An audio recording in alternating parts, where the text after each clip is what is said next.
Hello everyone, कैसे हैं आप सभी। Are you doing good. पढ़ाई अच्छी चलने लग रही है। So this is the last lecture video for our environment. आज के इस लेक्चर वीडियो के अंदर हम देखेंगे what is the mechanism of ecosystem, 10% law, biological magnification, and उसके बाद में हम देखेंगे depletion of ozone layer and how can you manage the waste. So start करते हैं।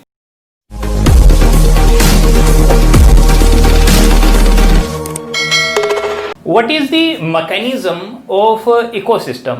तो कोई भी सिस्टम है उसको चलाने के लिए कहीं ना कहीं से एनर्जी चाहिए। तो एनर्जी कहाँ से आती है? एनर्जी आती है सन से। तो सन जो है वो सोलर रेडिएशन जो है वो देते हैं, सोलर रेडिएशन या जो सन एनर्जी है वो देते हैं।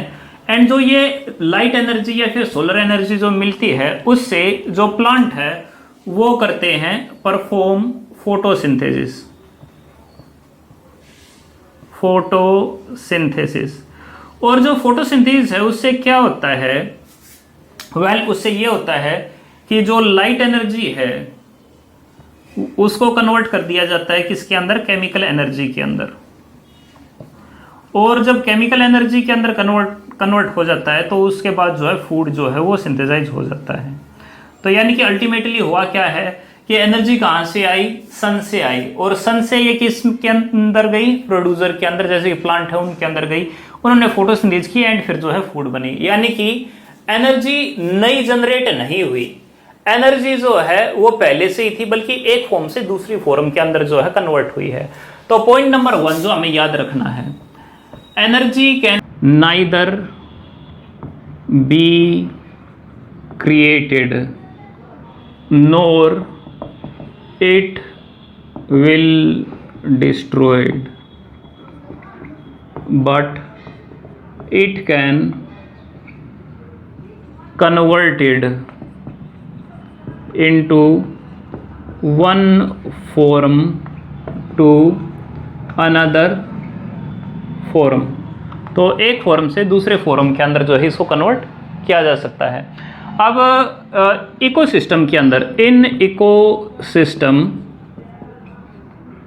Sunlight energy is converted into chemical energy which can be used to synthesize food. ठीक है, तो एनर्जी यहाँ पर भी नई पैदा नहीं हुई है, बल्कि एक फॉर्म जो है दूसरी फॉर्म के अंदर कन्वर्ट हुई है। इसी वजह से प्लांट को अलग से हम ट्रांसड्यूसर भी कहते हैं। प्लांट क्या है? ट्रांसड्यूसर। ट्रांसड्यूसर का मतलब क्या है? ट्रांसड्यूसर का मतलब होता है जो एक फॉर्म से दूसरी फॉर्म के अंदर कन्वर्ट करते हैं एनर्जी को, उसको हम बोलते हैं ट्रांसड्यूसर। उसके बाद फूड जो है यहाँ पर सिंथेसाइज हो गया। फिर उसके बाद क्या होगा? जो फूड है वो प्रोड्यूसर से हार्बीवोर और हार्बीवोर से कार्निवोर की तरफ जाएगा। जैसे कि एक प्लांट है, प्लांट ने फूड सिंथेसाइज कर लिया तो फिर डियर जो उसको खाने के लिए आ जाएगा, फिर जो है लाइन उसको खाने के लिए आ जाएगा। तो एक फूड चेन जो है वो स्टार्ट हो जाएगी। तो यानी कि यहाँ से फूड यहाँ और यहाँ से यहाँ जो ट्रांसफ़र जो है वो होगा। इसका मतलब यहाँ पर जो फ्लो होने लग रहा है एनर्जी का, वो किसके द्वारा हो रहा है? फूड एनर्जी के द्वारा जो है फ्लो होने लग रहा है। तो फूड एनर्जी जो है उसके द्वारा फ्लो होने लग रहा है। यहाँ पर भी जो एनर्जी का फ्लो है वो किसकी वजह से होने लग रहा है? फूड एनर्जी की वजह से जो है फ्लो होने लग रहा है। तो point number 2, in ecosystem the transfer of energy is by food chain. और फूड चेन क्या था? सीक्वेंस ऑफ एनिमल होते हैं जो एक के बाद एक खाते हैं एंड जो फूड एनर्जी है उसको जो है ट्रांसमिट करते हैं। ठीक है जी, इतना हो गया। उसके बाद में जो प्रोड्यूसर जो है उससे एनर्जी जब इसके अंदर जाती है एंड इससे फिर जो है इसके अंदर जाती है, तो प्रोड्यूसर भी कुछ अमाउंट में जो एनर्जी जो है सनलाइट की वो लेता है, रेस्पिरेशन करता है, एंड रेस्पिरेशन के टाइम पे कुछ एनर्जी कहाँ पे चली जाती है, हीट की फॉर्म में चली जाती है। हार्बीवोर जो है कुछ खाना खाता है, जो खाना खाएगा उसमें कुछ ना कुछ रेस्पिरेशन होगा, रेस्पिरेशन से हीट जनरेट होगी और हीट जो है ऊपर कम्युनिटी के अंदर चली जाती है, जो कि किसी यूज जो है वो नहीं आता। सिमिलरली कार्निवोर के साथ भी ऐसे ही होगा, एंड कुछ पार्ट जो है डिकम्पोजर के अंदर भी होगा, यानी कि हर पार्ट के अंदर क्या होने लग रहा है, at every tropic level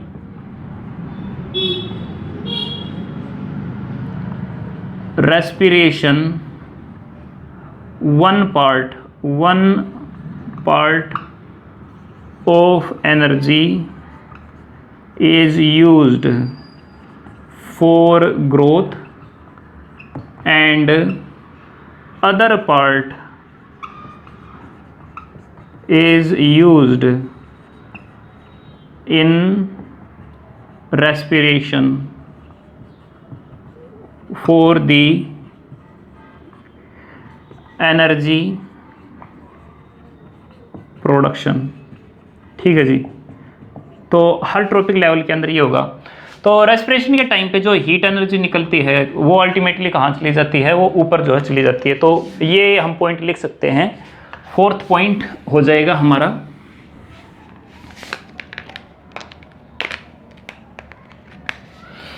fourth point, the energy या फिर the heat produced by respiration at each tropic level is not utilized by anyone। ठीक है, फिफ्थ पॉइंट, कुछ जो अमाउंट ऑफ एनर्जी है वो यहाँ से इसके पास हो जाएगी, यहाँ से यहाँ पास होगी और यहाँ से यहाँ पास होगी। तो a small part of energy is a small part of energy at each trophic level is used by the decomposers। ठीक है जी, कुछ जो है डिकम्पोजर जो है वो भी और जो डिकम्पोजर है वो भी कुछ अमाउंट ऑफ हीट जो है बाहर निकालेगा। ठीक है जी, इतना चीज़ क्लियर है। डिकम्पोजर क्या करता है, जब भी ये हर प्रोड्यूसर खाएगा तो इसकी बॉडी को जो है अल्टीमेटली ये किसके अंदर कन्वर्ट कर देगा, सोयल जो है उसके अंदर कन्वर्ट कर देगा, एंड सोयल के अंदर क्या होंगे, मिनरल्स होंगे। तो ये इनको किसके अंदर कन्वर्ट कर देता है, मिनरल्स के अंदर। सिमिलरली हर्बीवोर की भी जब बॉडी ये खाएगा, क्योंकि डिकम्पोजर यानी जो बैक्टीरिया और फंगी है वो जब हर्बीवोर की बॉडी को खाएंगे तो वो भी उसको किसके अंदर कन्वर्ट कर देगा, बॉडी को डिग्रेड करके मिनरल्स के अंदर कन्वर्ट कर देगा। सिमिलरली जो कार्निवोर है वो भी ऐसे करेंगे, वो भी क्या करेंगे, जो कार्निवोर की जो बॉडी है उसको भी किसके अंदर कन्वर्ट कर देंगे, जो मिनरल्स जो है उसके अंदर कन्वर्ट कर देंगे। और मिनरल्स कहाँ पे प्रेजेंट होगा, सोयल के अंदर जो है प्रेजेंट होगा, और जो सोयल के अंदर मिनरल है उसको वापस कौन ले लेगा, कोई ना कोई प्रोड्यूसर दोबारा से प्लांट जो है वो ले लेगा। तो आप सिक्स पॉइंट जो है वो लिख सकते हैं इसके अंदर। सिक्स पॉइंट हो गया,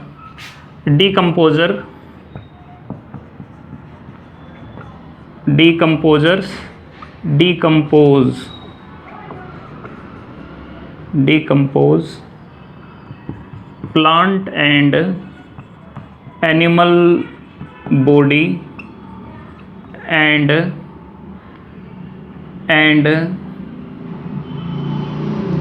release minerals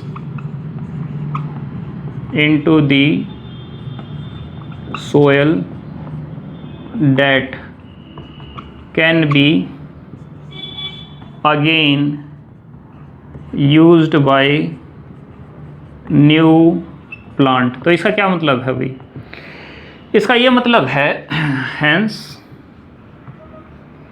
we can say in ecosystem the nutrients by which our body is formed has a cyclical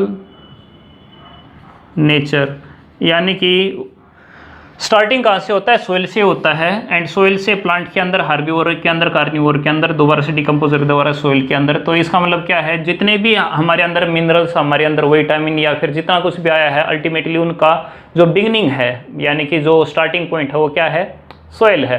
तो ये साइक्लिकल है, तो मिनरल्स जो है वो कभी भी ख़त्म नहीं हो सकते, ठीक है। तो जो न्यूट्रेंट है, nutrient can never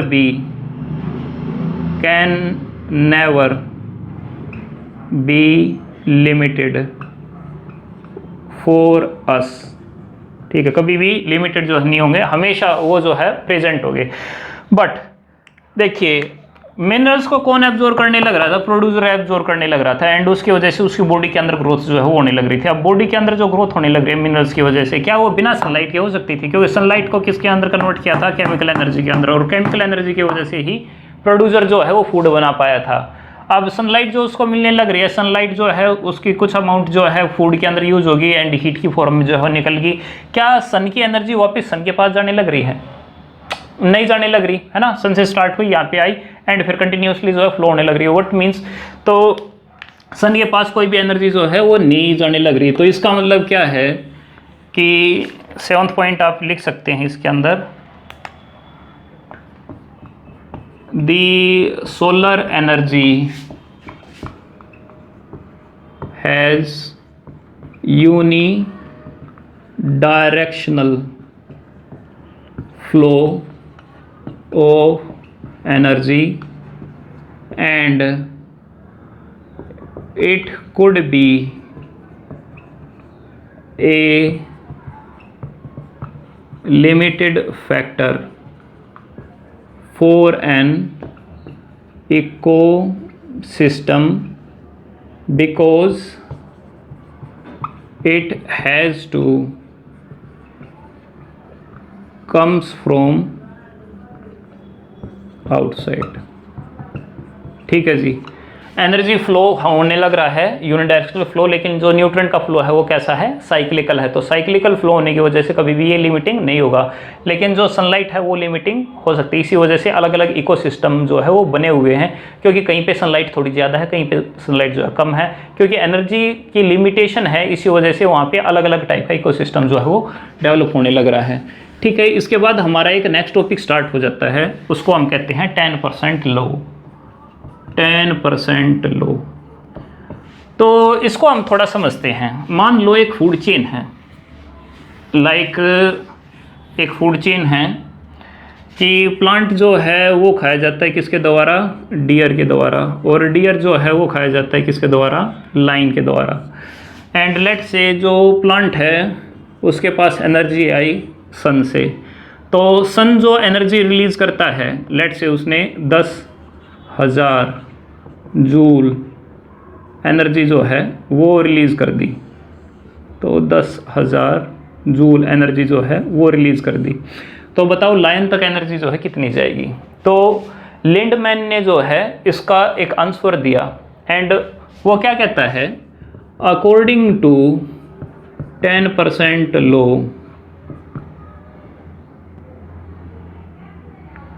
in a food chain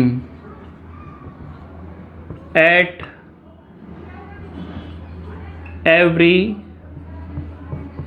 successive tropic level only 10% energy is available, rest energy is used in respiration and wastes। तो इसका मतलब एक सिंपल सा है भाई, जैसे आपने खाना खाया तो खाना खाने के बाद क्या 100% आपकी बॉडी के अंदर वो फ्लैश बना देगा? नहीं। मान लो आपने एक रोटी खाई, तो एक रोटी खाने से आपकी बॉडी के अंदर जो अभी इमीडिएट एनर्जी की रिक्वायरमेंट है उसका तो इमीडिएटली उसका क्या हो जाएगा, रेस्पिरेशन जो है वो बन जाएगा। क्या कंप्लीटली डाइजेस्ट हो पाएगा? नहीं, कुछ तो वेस्ट जो है वो बनेगा, तो कुछ वेस्ट ही बनेगा और कुछ जो है रेस्पिरेशन जो है वो भी होगा। एंड जो बचा हुआ पार्ट जो है वो वियर टियर के अंदर जो है वो यूज़ हो जाएगा। फाइनली जो बचा हुआ पार्ट जो है वो अल्टीमेटली फ्लैश के अंदर जो है कन्वर्ट हो पाएगा, जिसकी वजह से जो है ग्रोथ हो पाएगी।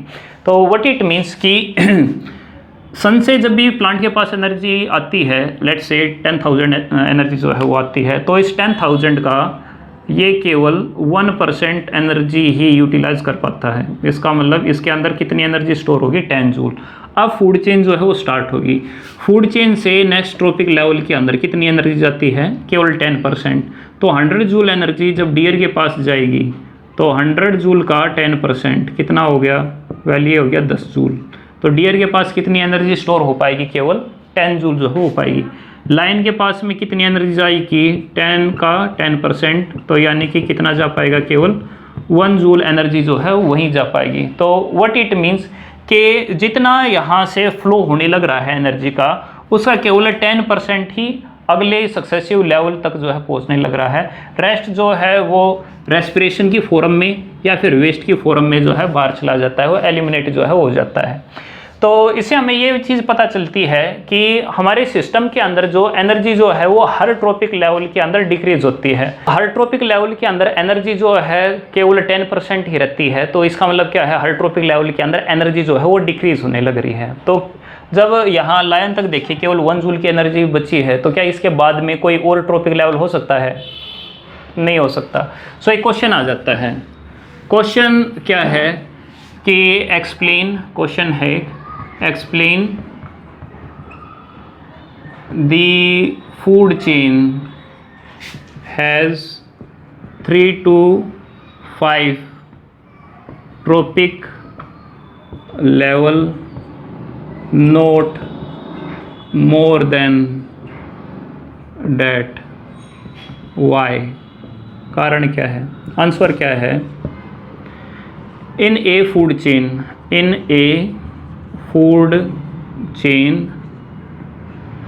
only 10% of energy is transferred to next successive tropic level. It means there is decrease in energy at every tropic level, hence third या फिर fourth trophic level has very less energy and it is not sufficient for the survival. So जब survival के लिए, क्योंकि 1 joule की भी फिर और 10% होगी, तो 1 जूल का भी अगर आप 10% आप निकालोगे तो इसका मतलब क्या है? 0.1। तो ये एनर्जी तो और कम हो गई। तो यानी कि एनर्जी हर लेवल के अंदर कम होने लग रही है। तो इस वजह से ट्रॉपिक लेवल जो है 3 से 5 तक होते हैं, फिर उसके बाद में ट्रॉपिक लेवल जो है वो नहीं होते। किसी किसी के अंदर 6 तक भी हो सकते हैं, बट नॉर्मली उससे ज़्यादा जो है वो नहीं होते, क्योंकि उसके बाद जो है फूड वेब जो है वहीं बनने लग जाता है। सो ये इम्पोर्टेंट है। एक हमारा इम्पोर्टेंट टॉपिक है जिसको हम कहते हैं बायो मैग्नीफिकेशन। इम्पोर्टेंट टॉपिक है, एग्जाम के अंदर आ सकता है, आया हुआ है पहले भी। बायो मैग्नीफिकेशन, बायो मैग्नीफिकेशन क्या है? बायो का मतलब थोड़ा समझें। बायो का मतलब लिविंग ऑर्गेनिज्म, मैग्नीफाइंग यानी कि बड़ा करना, यानी कि एक ऐसा केमिकल जो फूड चेन के अंदर आ गया और फूड चेन के हर ट्रॉपिक लेवल के अंदर उसकी जो अमाउंट है वो बढ़ने लगने लग रही है, तो उसको हम क्या कहेंगे? Bio magnification. It is the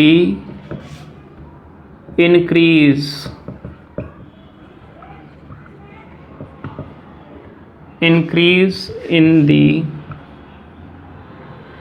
amount of toxic waste DDT हो गया या फिर मरकरी या फिर कोई और दूसरा केमिकल जो है वो हो सकता है, कोई पेस्टिसाइड हो सकता है। तो it is the increase in the amount of toxic waste at every trophic level in a food chain. इसको थोड़ा हम समझते हैं। लेट्स से एक फूड चेन है एंड फूड चेन स्टार्ट होती है, ये एक एग्जांपल है, फाइटोप्लैंक्टन से जूप्लैंक्टन और फाइटोप्लैंक्टन का मतलब क्या है कि स्मॉल प्लांट लाइक ऑर्गेनिज्म, जैसे कि अलगा होती है वो अपना खाना खुद बनाती है, तो फाइटोप्लैंक्टन है, पानी के अंदर की बात करने लग रहे हैं। जूप्लैंक्टन यानी कि जो फाइटोप्लैंक्टन को खाती है, जैसे कि अमीबा हो गए या फिर दूसरे टाइप के यूनिसेलुलर ऑर्गेनिज्म हो गए जो फाइटोप्लैंक्टन खाते हैं, उनको हम जूप्लैंक्टन कहते हैं। जूप्लैंक्टन जो है वो खाए जाते हैं किसके द्वारा, जो स्मॉल फिशेज हैं उसके द्वारा खाए जाते हैं, और स्मॉल फिशेज है वो किसके द्वारा खाई जाती हैं, लार्ज फिशेज के द्वारा जो है खाई जाती हैं। अब लेट्स से फाइटोप्लैंक्टन कहाँ के अंदर होंगे, वो वाटर के अंदर होंगे और उस पानी के अंदर में मिला हुआ है क्या, DDT। तो लेट्स से फाइटोप्लैंक्टन ने 0.01 ppm DDT जो है वो ले लिया, ठीक है। DDT एक ऐसा केमिकल है जिसको डाइजेस्ट करने के लिए स्पेसिफिक एंजाइम जो है वो चाहिए होते हैं, और वो किसी भी लिविंग ऑर्गेनिज्म के अंदर प्रेजेंट नहीं है। तो जो DDT है वो फाइटोप्लैंक्टन के अंदर तो चला गया, लेकिन फाइटोप्लैंक्टन उसको डाइजेस्ट नहीं कर पाएगा, यानी कि उसको ब्रेक डाउन नहीं कर पाएगा, एंड साथ में उसको एक्सपेल भी नहीं कर पाएगा। तो यानी कि ना तो उसका डाइजेशन होने लग रहा, ना उसका एक्सपेलेशन जो है वो होने लग रहा। तो अल्टीमेटली क्या होता है, वो DDT उसकी बॉडी के अंदर ही स्टोर हो जाता है। अब जो ये हमारा फाइटोप्लैंक्टन है इसको कौन खाएगा, जूप्लैंक्टन खाएगा। अब जूप्लैंक्टन क्या केवल एक ही फाइटोप्लैंक्टन को खाएगा, नहीं, एक से ज़्यादा को खाएगा। तो व्हाट इट मीन्स, अगर एक के अंदर 1 ppm है एंड इसने जो है लेट्स से 4 अगर 5 मान लेते हैं, 5 अगर इसने खाए हैं, तो इसका मतलब इसके अंदर DDT की वैल्यू कितनी हो जाएगी, 0.05 ppm इसके अंदर वैल्यू जो है वो हो जाएगी।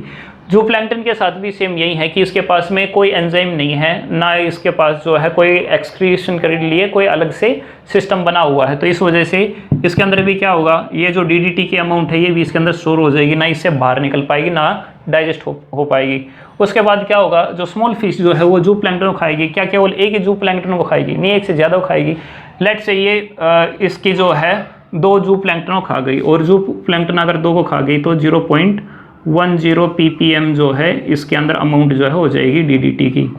एंड इसके पास भी सेम वही, ना तो कोई एंजाइम ना कोई ऐसा सिस्टम जिससे ना वो DDT डाइजेस्ट हो सके या फिर जो हमारा वेस्ट जो है वो बाहर निकल सके। तो यानी कि इसकी बॉडी के अंदर भी स्टोर हो जाएगा। एंड फिर उसके बाद में जो लार्ज फिश है वो लेट से जो स्मॉल फिश जो है उसको खा जाती है, और जब ये इसको खाएगी तो इसके अंदर भी अमाउंट, लेट से ये 2 खा गई तो 0.20 ppm इसके अंदर DDT की अमाउंट जो है वो ज़्यादा हो गई।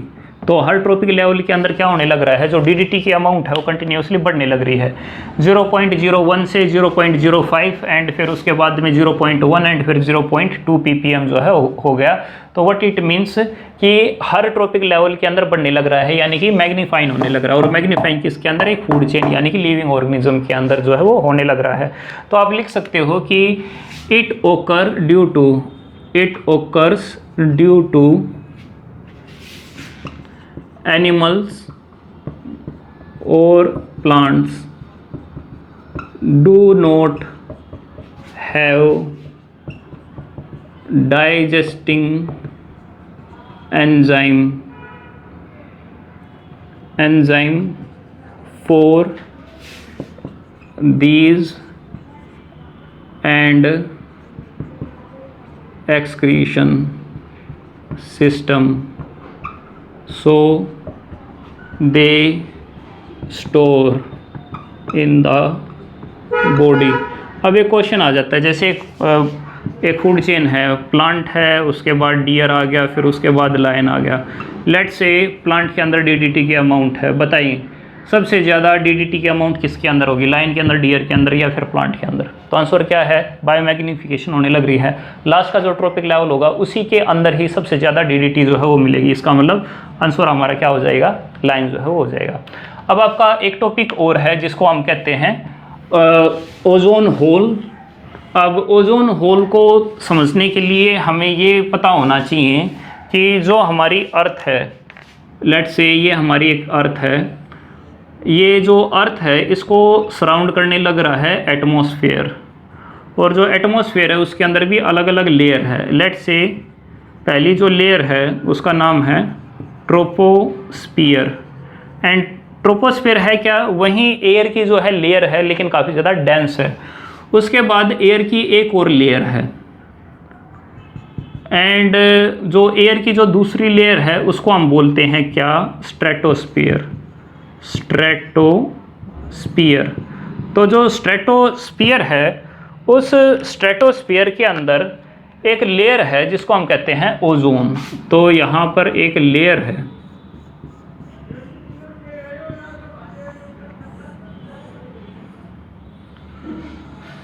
एक काफ़ी थिक लेयर है जिसको हम कहते हैं ओजोन लेयर। तो यहाँ पर ये एक लेयर हो गई जिसको हम कहने लग रहे हैं ozone layer.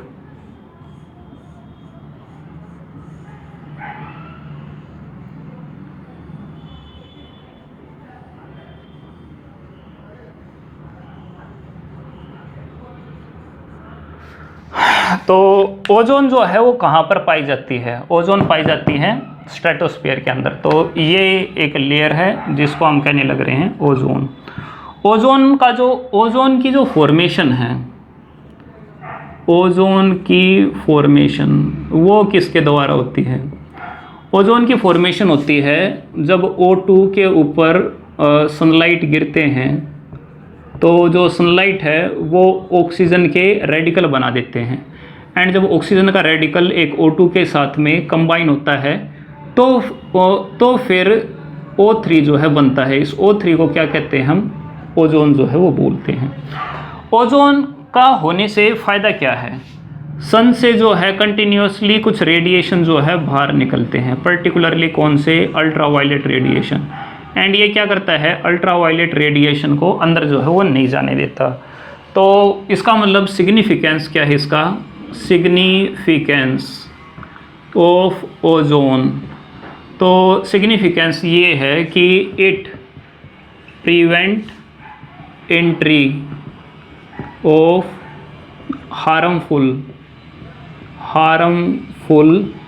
UV radiation of sun. हमारा जो टॉपिक है वो है ओजोन होल का। अब ओजोन होल क्या है? ओजोन होल है, it is the depletion of ozone layer in the stratosphere. And कारण क्या है? Due to CFC production. अब कोज क्या है? CFC क्या है? क्लोरोफ्लोरोकार्बन। अब क्लोरोफ्लोरोकार्बन कहाँ पर यूज़ होती है? It is use in refrigerator. इसके अलावा फायर एक्सटिंग्विशर जो है उसके अंदर जो है प्रेजेंट होता है। इसके अलावा जो एरोसोल जो है उसके अंदर जो है प्रेजेंट होते हैं। ठीक है, जो रूम फ्रेशनर जो होते हैं उनके अंदर जो है ये प्रेजेंट होता है, यानी कि डिफरेंट कंपोनेंट्स के अंदर जो है ये प्रेजेंट होता है जो हमारी डेली लाइफ के अंदर काम जो है वो आते हैं। तो CFC अगर ना हो, अगर CFC अगर हो एंड ओजोन होल अगर बनने लग रहा है तो उससे अगर ये अंदर की तरफ आ जाए तो उससे होगा क्या?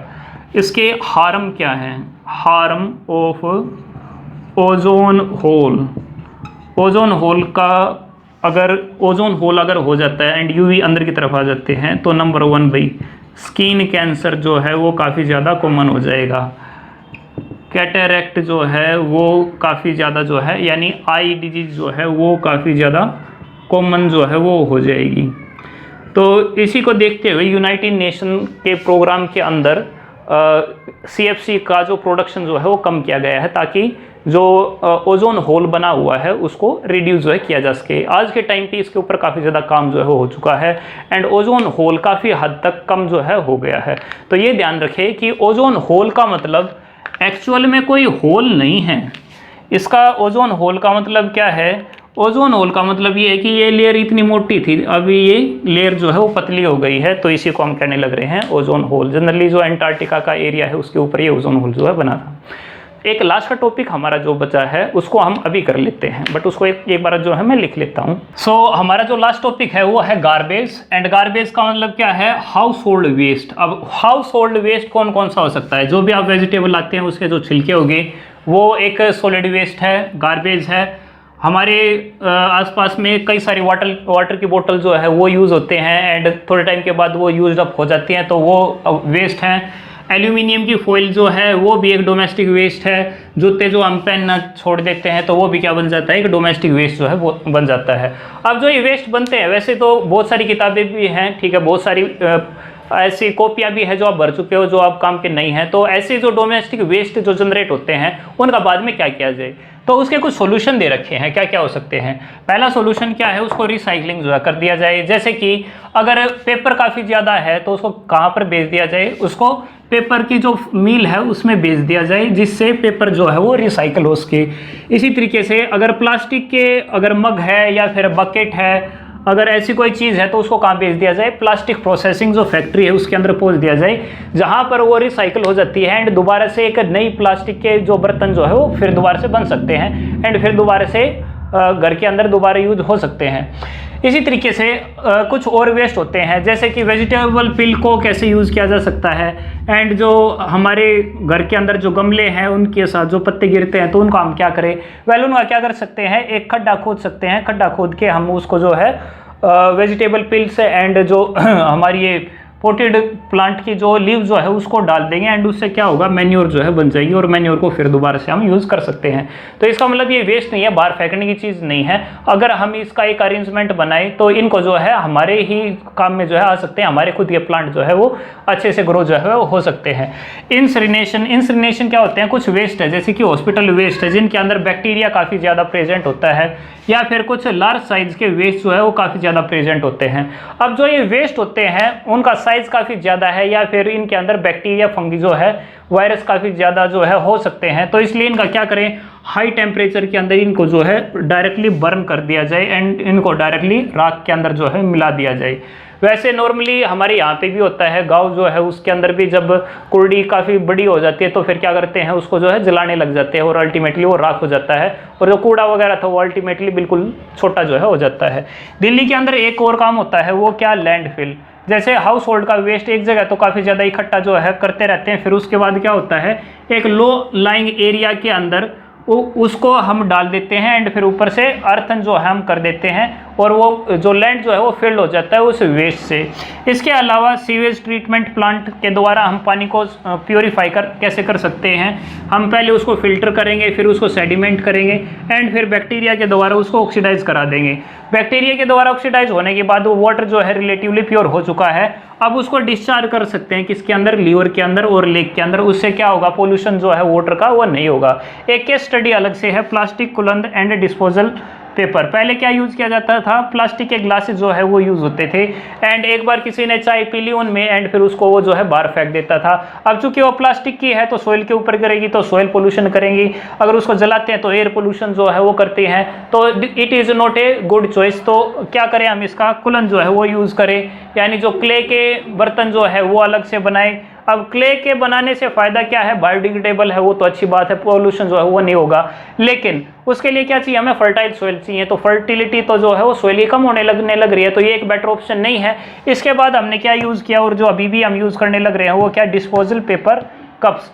अब ये कप ऐसे होते हैं जो पेपर के बने होते हैं, थोड़े से हार्ड होते हैं, इनके अंदर चाय डाल सकते हैं, पी के उसको बाहर अगर फेंक भी दिया तो ये बायोडिग्रेडेबल है। उसकी वजह से जो बैक्टीरिया फंगी जो है इसको डिग्रेड कर देते हैं और वापस जो है सोइल के अंदर कन्वर्ट कर देते हैं और साथ में चीप भी है, तो इसका मतलब ये एक बेटर अल्टरनेटिव है कप के लिए। तो इन दिस वे हमारा जो चैप्टर जो कंप्लीट हो चुका है। आई होप आपको जो है समझ में आ गया होगा। अगर आपके अभी भी कोई डाउट है तो उसको कमेंट करें या डायरेक्टली जो है मुझे कॉन्टैक्ट करें। Thanks for watching.